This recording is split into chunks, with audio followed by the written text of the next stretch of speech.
Truth and philosophical writing, according to Henri Bergson, gesture, attitude, intonation, inflection, and rhythm are all involved in meaning making, but are not contained in the linguistic and semantic content, and cannot even be precisely analyzed using language. Bergson goes so far as to make these the necessary ingredients of philosophical writing. The vast expansiveness of intuitive thinking is only possible in a mode of gathering multiplicity, which is akin to a symphony, where an upward of 80 musicians play in concert. We must do this same thing with sensations, images, feelings, and ideas. These, perhaps secondary or indirect methods of writing, must be employed in philosophy. They are, above all, rhythm and metaphor. Bergson's extraordinary linguistic capabilities never went underappreciated in France, and indeed around the world, even being honored with the Nobel Prize. Poet Paul Valéry wrote of him admiringly, quote, "The true value of philosophy is that it brings thought back to itself. This effort requires from those who want to describe it and communicate what appears to them of their inner life, a particular application and even the invention of a way of expressing themselves suitable for this purpose, because language expires immediately at its source. Here is where the vast resources of Bergson's genius is manifested. He dared to borrow from poetry its enchanted weaponry, which he combined with the precision that a mind nourished by the exact sciences cannot suffer to deviate from. The most appropriate and freshest images and metaphors obeyed his desire to reconstruct in the consciousness of others the discoveries he has made of his own and the results of his internal experiments. One of the indispensable ingredients of poetry, the source of its enchantment, is rhythm, which provides the ambiance, so to speak, for the ideas to arise of their own accord, so that, quote, "The writer's art consists above everything in making us forget that he is using words." Félix Le Dantec gave a more apprehensive voice to this, claiming that, quote, "This eminent philosopher from the Collège de France is an incomparable artist who excels at presenting, in a seductive way, theories that would frighten off his readers if they were presented in an unvarnished way," end quote. He went so far as to demand Bergson's work be translated, not into another language, they are both francophones, but into the language of abstraction and simple concepts.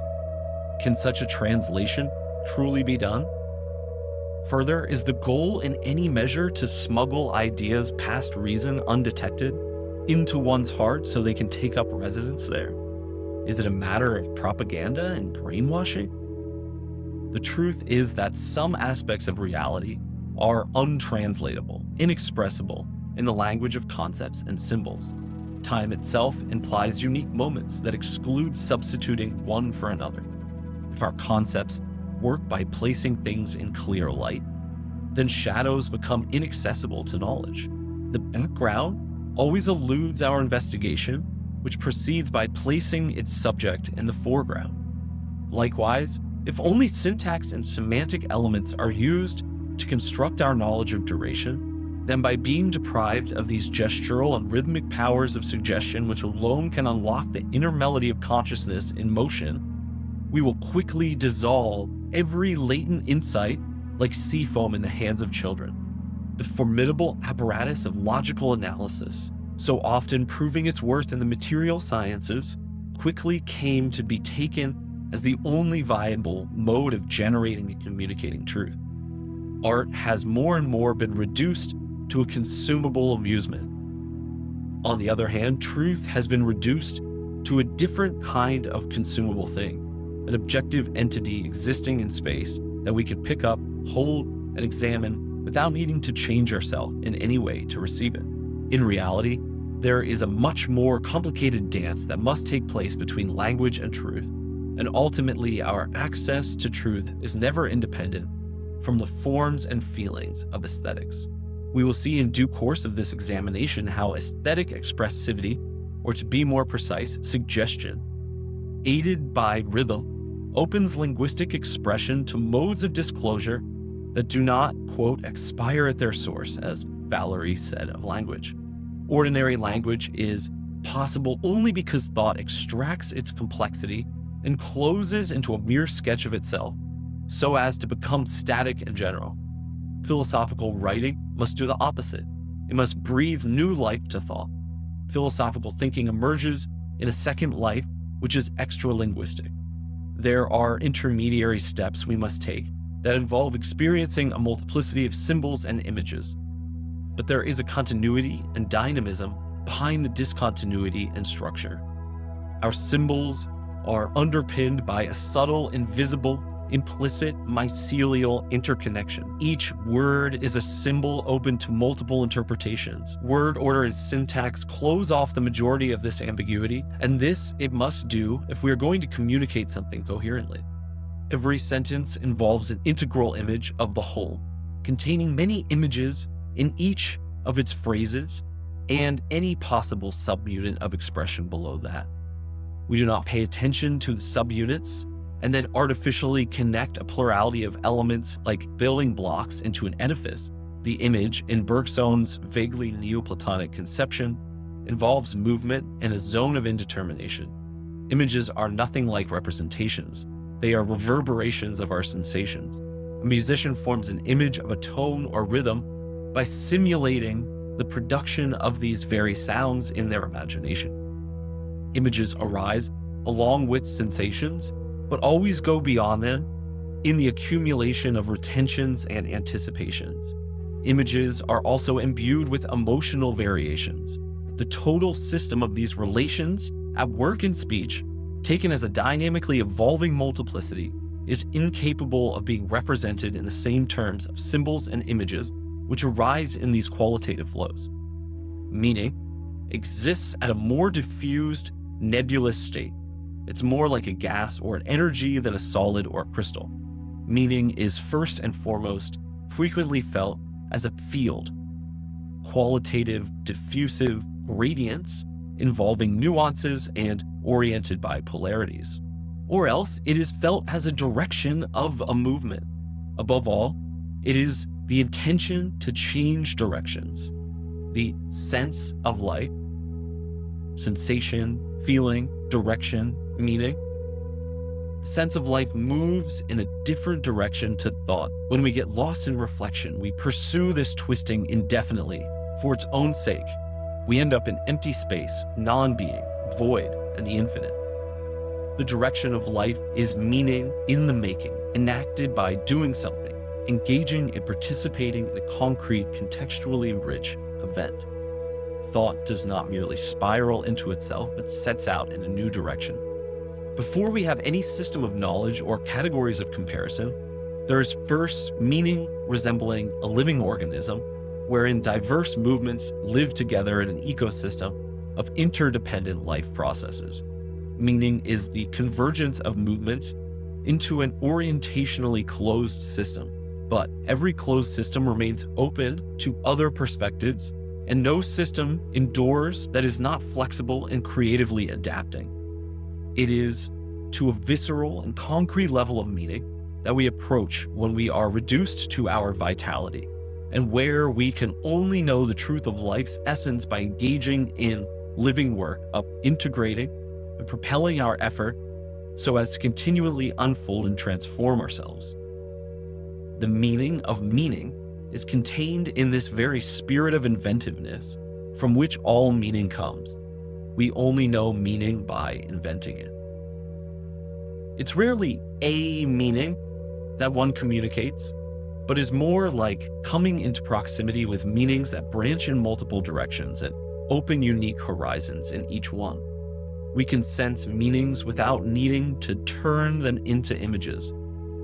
The virtual meaning is always there on the periphery, in the very anticipation of encountering meaning and having meaningful experiences in general. Philosophical language, therefore, does not communicate anything, but rather charms us into performing an inner experiment and then to attend to its results. Its power is in its invitation, whereby one returns to one's own vitality or to the spiritual depth of the past, and in this return, various metaphysical forces manifest themselves in novel ways. These images, taken in respect to their content, will not be an intuition. The intuition extends into the motivations for each image and also has a sense of the whole that is not present in the parts considered in isolation or juxtaposition. Teaching philosophy means inspiring others to invent. Bergson, in the second introduction to the creative mind, reflects on questions of education and pedagogy, arguing that we have gone wrong in making education a matter of drills, memorization, and generally by favoring all things encyclopedic and rigid. I said, we have gone wrong because this still applies to us today in many ways, and we must rather facilitate the natural playfulness and inventive spirit which children possess in a greater degree by the fact that this energy hasn't been tamed, trained, and overall repressed by the weight of routine and familiarity, which comes with age and the initiation into society. It's in this context that Bergson brings up a highly intriguing study that he conducted in an unidentified lecture at the Collège de France in order to show that rhythm plays a unique role in meaning-making and therefore in attaining the truth. Here's the quote from the second introduction to the creative mind. This is equivalent to saying that the child will first have to reinvent it. In other words, appropriate to a certain extent the inspiration of the author. To do so, he must fall into step with him by adopting his gestures and his attitudes, his gait, by which I mean learn to read the text aloud with the proper intonation and inflection. The intelligence will later add shades of meaning. But shade and color are nothing without design. Before intellection, properly so called, there is the perception of structure and movement. There is, on the page one reads, punctuation and rhythm. Now, it is in indicating the structure and rhythm, in taking into consideration the temporal relation between the various sentences of the paragraph, the various parts of each sentence, in following uninterruptedly the crescendo of thought and feeling to the point musically inclined, as the culminating point that the art of diction consists. And here he cited this footnote, which I'll read now. I've explained my views elsewhere on the fact that rhythm roughly outlines the meaning of the sentence truly written, and that it can give us direct communication with the writer's thought before the study of words has given them color and shading. See, in particular, my lecture, The Soul and the Body, found in Mind Energy. I was merely giving a resume of a lecture previously given at the Collège de France. In that lecture, I had taken as an example a page or two of the discourse on method and tried to show how the comings and goings of the thought, each in a particular direction, pass from the mind of Descartes to our own solely by the effects of rhythm as indicated by the punctuation, and especially as brought out by reading it aloud correctly. Thus, we will look at the passage in Mind Energy, a statement that can refer both to the text and the actual passage of spiritual energy, since it will be unfolding a view of the concrete developmental process at work in all thinking. It is, on the one hand, a point already made by Plato and Aristotle. Thought undergoes a radical transformation in philosophy and becomes something new, with new potentialities. But he provides a fresh insight on this dynamism, the inner continuity of living movements, as a melodic and rhythmic structure. There is no trace of Descartes nor signs of the Cartesian ideas in his article on the soul and the body, but some comparison will be luminous. For Bergson, there is no truth in Descartes' meditations beyond that innocent moment of thought, pausing in the feeling of doubt, in the moment of wonder that arises just as one realizes their psychical energy and attunement operate in a measure of independence from all the content of their experience. This formal reality, wrongly named the cogito, is the nascent change of direction, the intention and curve of thought. Recall, if you can, that Whitehead made much use of formal reality in a dynamic context. Bergson surprisingly extracted and examined this aspect of Descartes' style, which is outside the realm of pure reason. No doubt, Bergson himself employs a rhythm of speech, which must be read with cadence and intonation in order for the higher order integration of understanding to arise in a crescendo. Furthermore, he renews the effort of doubt in a less paranoid form as hesitation, and he develops this primordial wonder, as Descartes called it in his On the Passions, section 150, and he intensifies the energetic formal reality so as to enrich its contents, and in Bergson's case, these are images, emotions, and feelings. Bergson wants to show in this passage that the cerebral mechanism of thought is an integral part of thought, no less necessary than the inner movements of articulation. These latter movements are not mechanistic, but involve cybernetic and inactivist, that is to say, immanent and dynamic form. Quote, I'm referring to those nascent movements that symbolically indicate all the successive directions of the mind, end quote. This is referring to the moment where we are entrained by the rhythm to anticipate the next direction taken and thus begin to invent it for ourselves.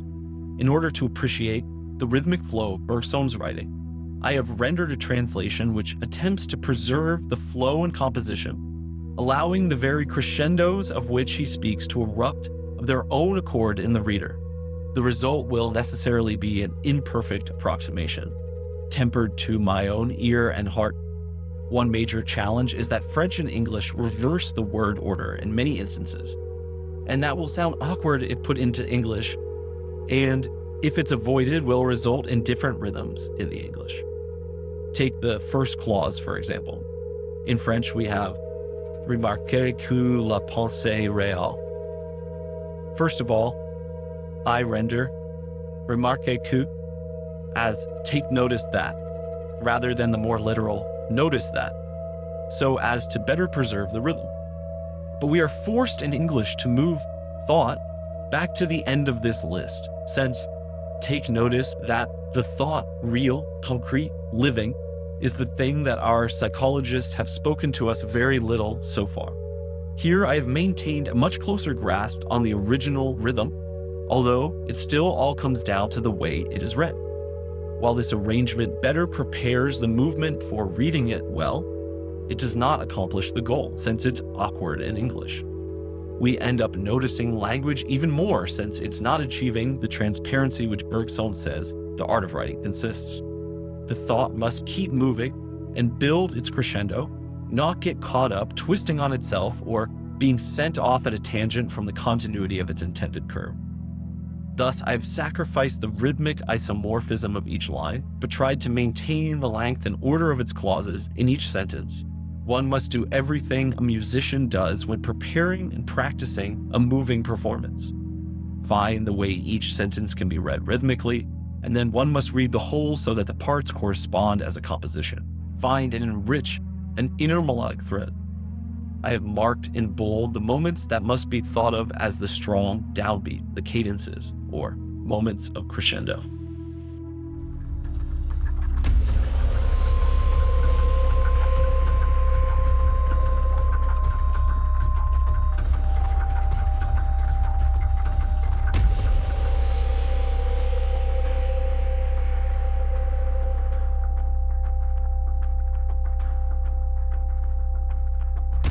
Take note that real, concrete, living thought is something psychologists have so far spoken to us very little about, since it presents a challenging hold for internal observation. What's usually studied under the name is less thought itself than the artificial imitation obtained by an ensemble composed of images and ideas. But with images and even with ideas, you will not reconstruct thought any more than you can make movement with positions. The idea is a halt in thought. It's born when thought, instead of continuing its path, makes a pause or returns on itself, just as heat arises in the bullet that encounters an obstacle. But just as heat did not pre-exist in the bullet, the idea was not an integral part of the thought. So try, for example, to string together the ideas of heat, production, bullet, and interpose the ideas of interiority and reflection involved in the words within and itself. Reconstruct the thought I have just expressed by this phrase: heat is produced within the bullet. You will see that it is impossible. that the thought was an indivisible movement, and that the idea corresponding to each of the words are simply the representations that would arise in the mind at each moment in the motion of thought if the thought had halted. But it doesn't halt. Set aside then the artificial reconstructions of thought. Consider thought itself. You will find in it less states than directions, and you will see that it is essentially a continual and continuous change of interior direction, which tends unceasingly to translate itself into changes of external direction. I mean to say that actions and gestures capable of sketching in space and expressing metaphorically in some way the coming and goings of the mind. From the moment sketched or even simply prepared, we do not perceive it most often because we have no interest in knowing it. But we are indeed forced to notice it when we closely press our thought to seize it all alive and pass it still alive into the soul of another.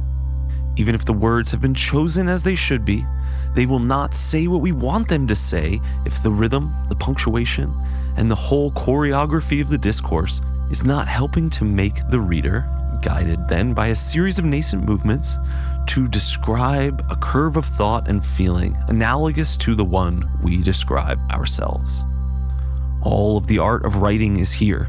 It's something like the art of the musician. But do not imagine that the music involved here simply addresses the ear, as is commonly imagined. A foreign ear, however accustomed it may be to the music, will not differentiate between the French prose we find musical and that which is not, between what is precisely written in French and what is only so approximately. Clear proof that it concerns something quite other than a material harmony of sounds. In reality, the art of writing consists wholly in making us forget that it's employing words. The harmony he seeks is a certain correspondence between the comings and goings of his mind and those of his discourse, corresponding so perfectly that, carried by the phrase, the undulations of his thought communicate themselves to us, and each of the words, taken individually, no longer counts. There's nothing but the moving sense that traverses the words, nothing but two minds that seem to vibrate directly, without intermediary, in unison with one another. The rhythm of speech has no other purpose than to reproduce the rhythm of thought. And what can the rhythm of thought be but those nascent movements, barely conscious, that accompany it?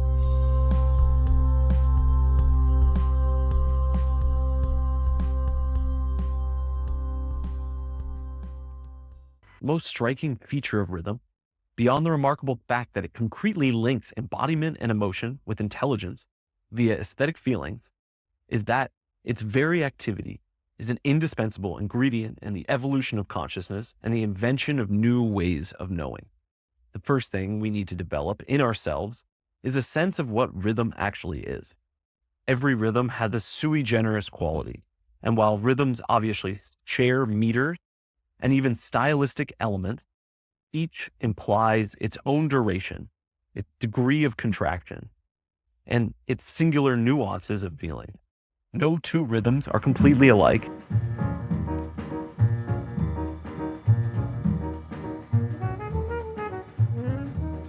No two rhythms are completely alike, and even the same rhythm at different tempos becomes different than itself.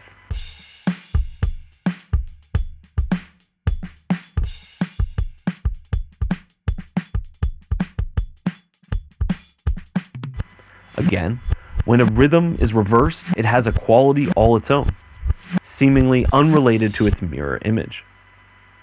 The bottom line is that each rhythm requires us to tune into its own inner essence and character. Just as frequencies of vibration shape harmony, our duration comes to sympathetically resonate with the duration of other rhythms. And this is why musicians often make use of time signature changes in the middle of a song. 18 years of American dream. He saw that his brother had sworn on It has a powerful effect of changing the mood. babies at all. Did you see him? When we hit 6/8, we start moving in a very different way. Had sworn on the wall that all. And then when we get back to the 2/4, we really feel it kind of get back on track from where it was. The bottom line is that each rhythm requires us to tune into its own inner essence and character. Just as frequencies of vibration shape harmony, our duration comes to sympathetically resonate with the duration of other rhythms.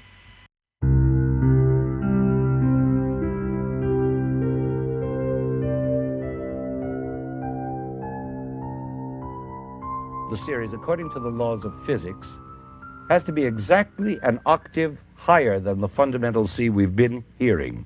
In other words, it's going to be this C, an octave higher.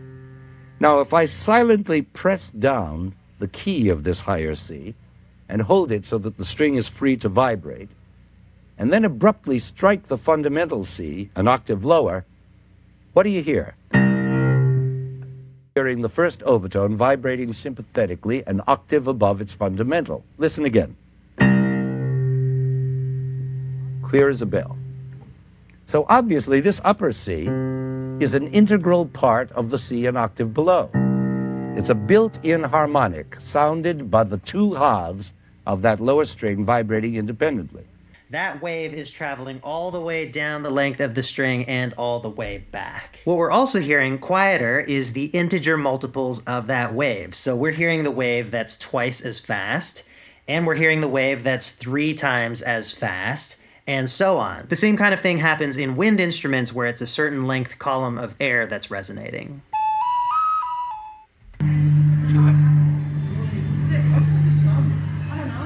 So, did they just ask what that noise is? Most rooms, pretty much every room, has a resonant frequency. So if you sing the right note, it sings back to you. So it helps if you're facing like the corner of a room or something. What happens if you sing the right frequency? I can hear it when I'm talking now. It's at that, whenever I hit that note when I'm talking, it's singing back. And if you sing it right, the whole cafe just fills up with that note. That note. It's actually really loud.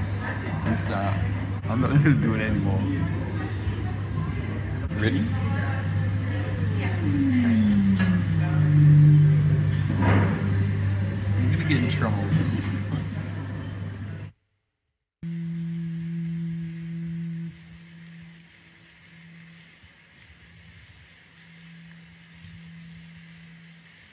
So every vibrational frequency tends to spread itself and its overtones to any other possible thing around it that can move at the same frequency. Here, because of the shape of the tunnel, all of these overtones are reverberating through it, propagating this movement.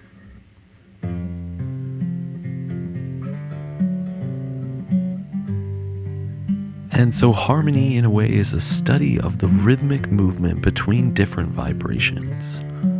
The reason that notes sound good together is because they're vibrating at frequencies that are similar to each other. Here we can quite directly see the strings moving at different speeds, but relative to each other in a rhythmic pattern.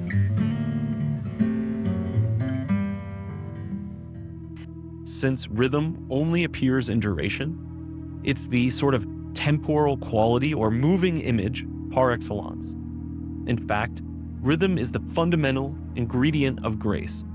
All graceful movements have a rhythm to them. Grace is the smoothly patterned wobbling of a multiplicity of harmonized tones singing together in one concerted movement.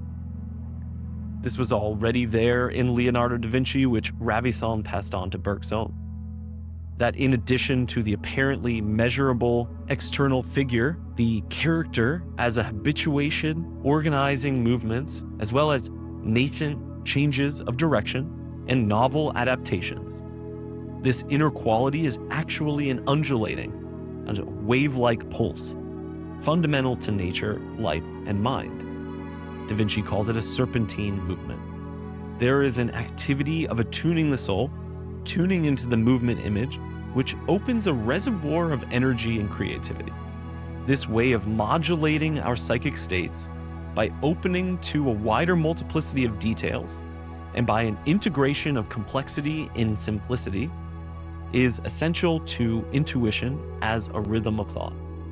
The rhythm of this activity is conceived not as quantitative increases in magnitude, but the discontinuity of a higher order of magnitude, or a sui generis form, not conceivable as an assemblage of components that maintain their identity in this organization.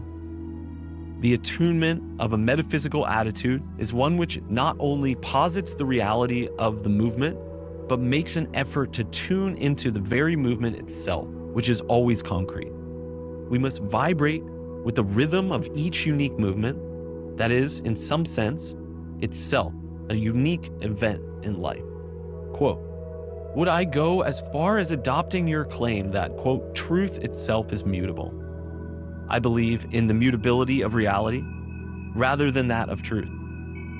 If we could tune our faculty of intuition to the moving nature of the real, would not this tuning in itself be something stable?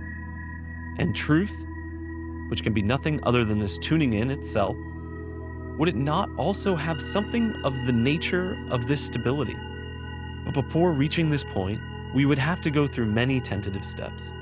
This was Bergson in his correspondence with James, published in the recent volume of Creative Evolution.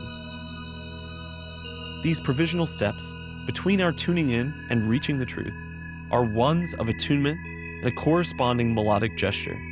The rhythm which attunes is enriched by the virtual interpenetration of memory. The rhythm entrains us to a gradual building, contrasting, and developing of dynamic meanings, which are the intention of making the precise sounds at the particular moments and with a particular inflection. Rhythm involves the stability of a sort of attractor state, rather than a static structure of meter represented by parts placed in space. It has a norm of its own, emerging from the very character of its movements. Its form is the flexibility and adaptation itself, the nascent change of direction which arises in the undulating movement of expression. It shows us how something can be precise without being rigid. It's not an example of concrete duration. It's also a duration which the writer creates for the reader. Despite the fact that we are all carrying unique individual multiplicities, we are no less swept away by this jet of creative advance with the whole.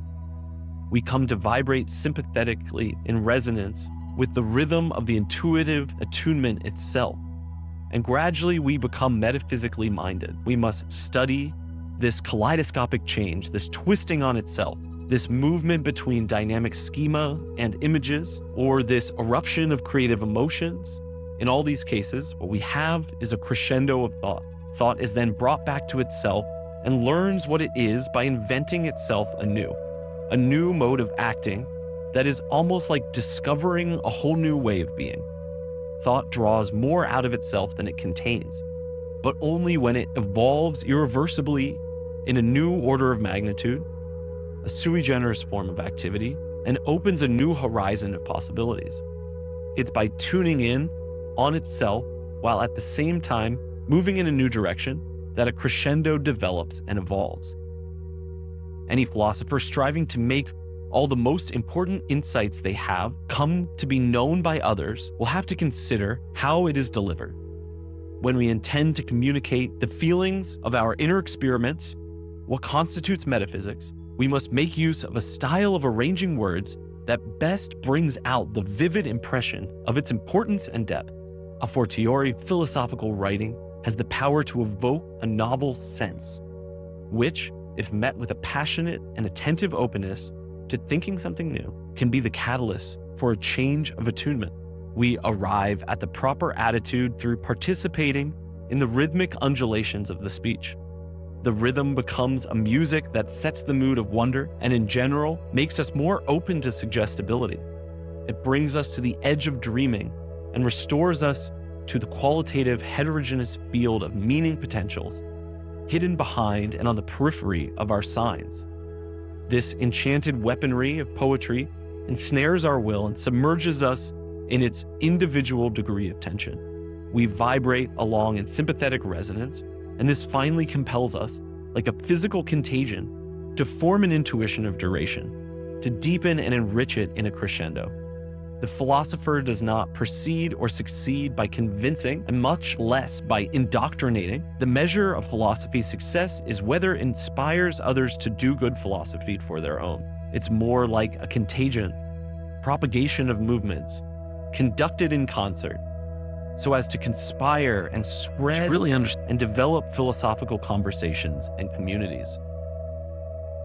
Descartes is no doubt a surprising figure to represent rhythmic writing, which utilizes this non-analytic and non-mechanistic mode of thinking. Perhaps it's not as unanticipatable as at first blush, if we point to the fact that precise and rigorous thinking, and reason more generally, are not opposed to imaginative, creative, and intuitive methods. In addition to the copious images, metaphors, and thought experiences that Descartes gives us, we find also a sympathetic resonance of souls in his notion of generosity. This perhaps most noble character of the soul is often poured from one soul into another. It is infectious and is even self-intensifying. Generosity grows as it acts, drawing more from itself at every moment, becoming more filled with confidence and determination in its ways of being generous. It is not only a remedy for our vacillating passions, but since this activity is joyful and morally satisfying, it grows even more steadfast with time than any vice can.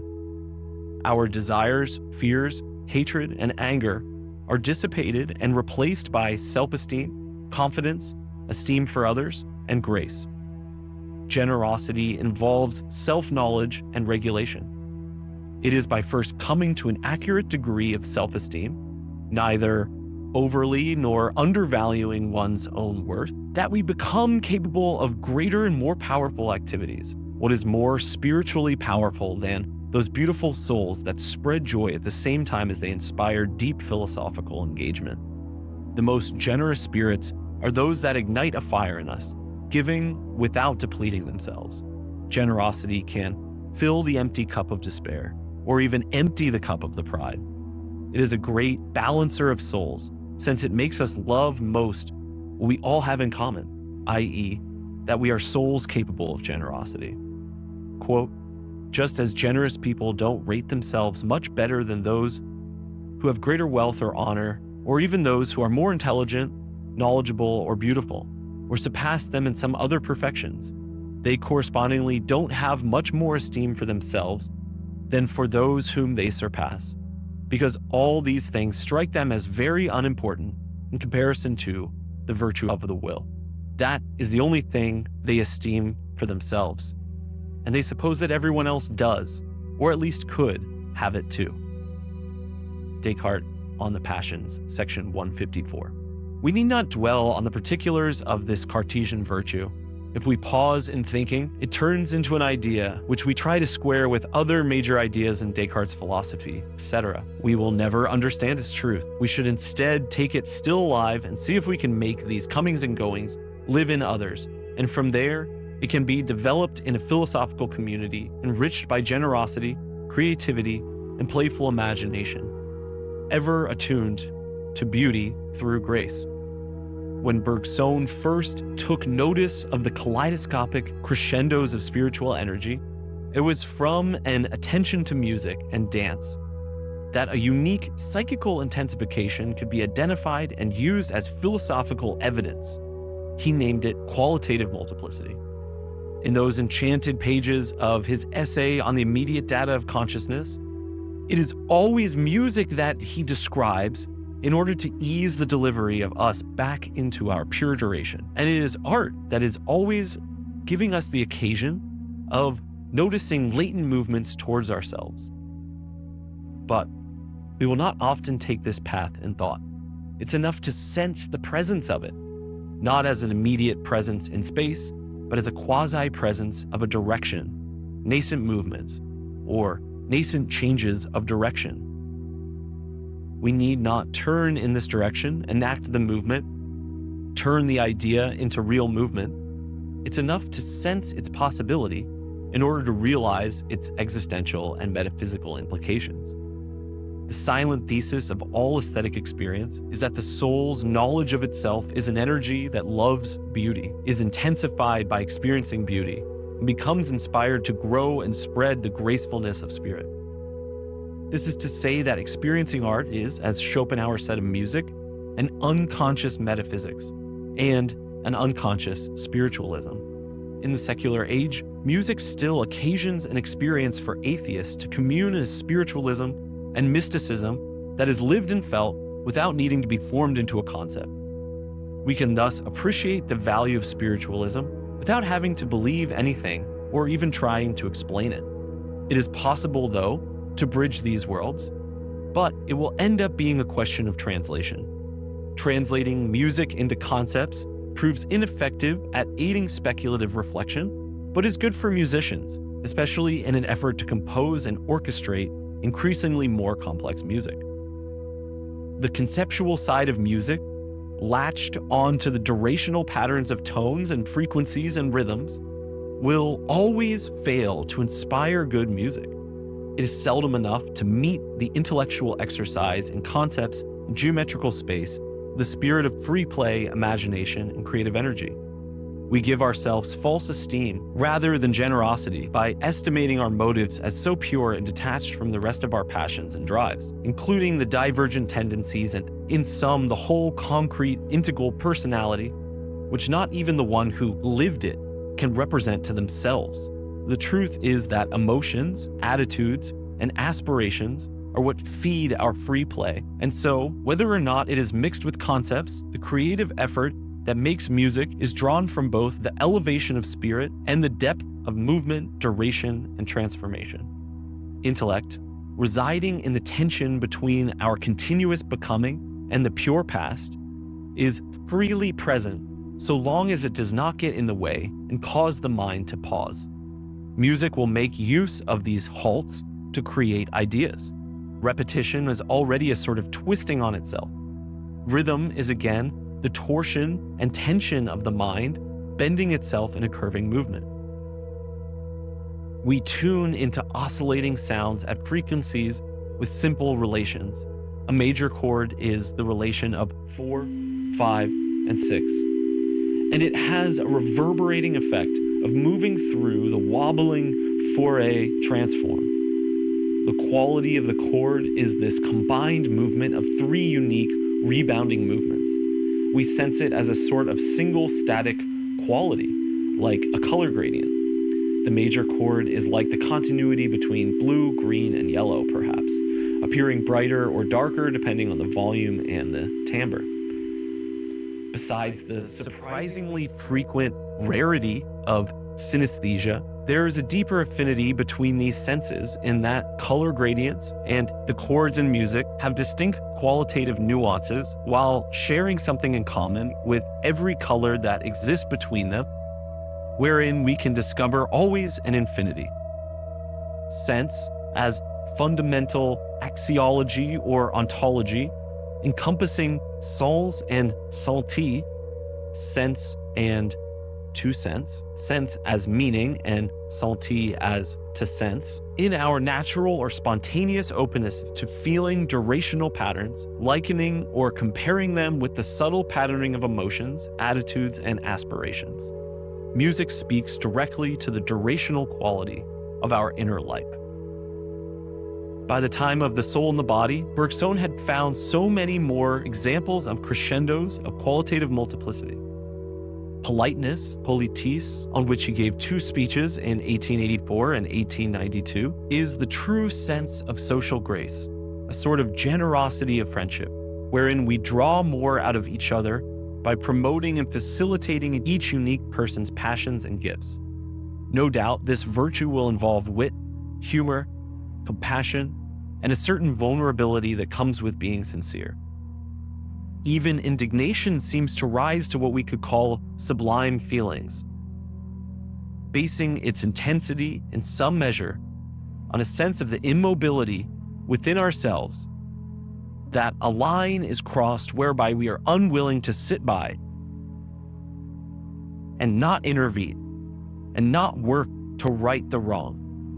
A profound pain transforms into anger and then into self-righteous protestation and resistance, twisting on itself, resonating, feeding back, crescendoing, and transforming. It's all there with its own rhythm. In Bergson's 1892-3 course on psychology at Henri IV High School, describes two forms of attention, which he labels as distraction on the one hand and active reflexive attention on the other. Distraction is the passion of being consumed by some sensations. Quote, active or reflective attention isn't a mere state of the mind. One could say that the entire intellect, with all its capacities, engages in it. As the mind focuses on the object, it calls upon all related memories. Reasonings take place, imagination unfolds, and it's not without reason that one might say genius is largely attention. Here, analysis would uncover a growing multitude of psychological states encompassed by this state. Thus, while passive attention is one of the simplest psychological states, active attention is one of the most fertile, where the entire soul is virtually contained. Rhythm facilitates the engagement of our attention as active attention, twisting and also moving forward, combining and synthesizing, but not putting parts together, reinventing the whole by which we put together our experience.